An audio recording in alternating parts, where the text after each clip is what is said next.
Chahi asigi May 3 dagi hauraga Kuki militant singna chatharakliba lan asigi manung channa Kuki na khundaba mafam singda changkiba mahiro yauna maitai macha sing Kuki singna faduna hatpagi thokdok kaya thokrabasu maitai singnadi drug konana farakpa Kuki naha ama karigumba asoi angam amatta yahondana ngarang police legal action lokhonaba Khutsinnakhre hairi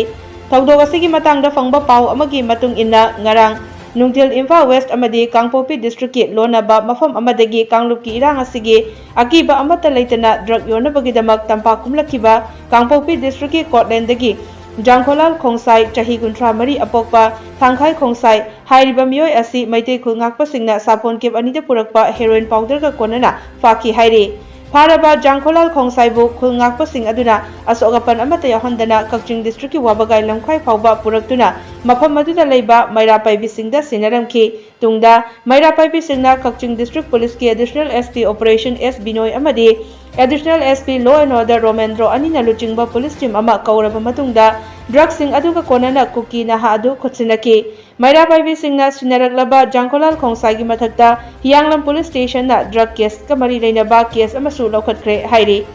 Police star Jangkholal Khongsai sinaba aduga mari leinana Meira Paibi amana fongdorakpada May 3 dagi hauriba lan asi baitai singna hokiba lan nate lamdam asida khundaminariba forup sing asi amata oina nungsi chanana leminasi haibani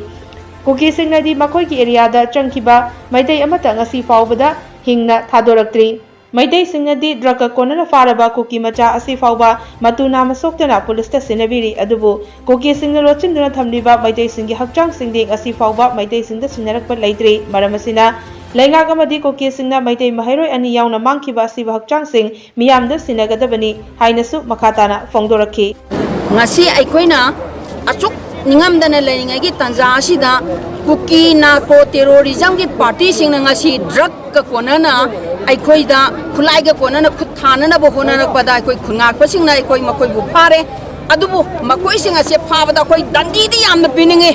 adubu aikoi maitai haiba koi phurup ase aikoi yamna ingthaba pamba shanti pamba adugumba kangbu singni aduna makoi na koi da tawre haidna koi laman khumgada banate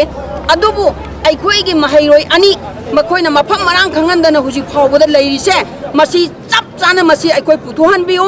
adugumba makoi na aikoi da thajaba ama gamena masi gi thajaba se makoi angang ani sigi langla langjil akoi da puthokpa ngamgani piba ngamgani haiba lei targadi ngasi aikoi khungar kojingna phariba narco terrorism drug ka konana khulai ka konana phariba makoi singa se aikoi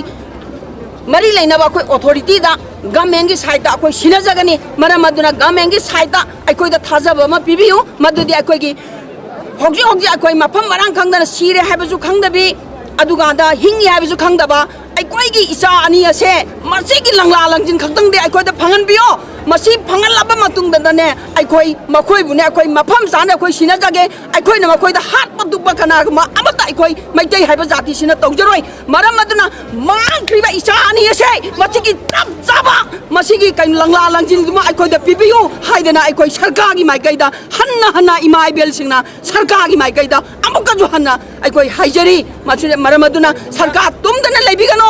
sarkar na tummaga leibadagi ngasi oiriba phimam se sarkar na matam chana laksal hogdabadagi kari su khangjadraba koi misam praja khudimak singche koi ngasidi awa phamda tahle maram aduna sarkar na imai bel singi kholaw se tabiu haidana sarkar da koi hanjan ngasi ju kholaw se lauri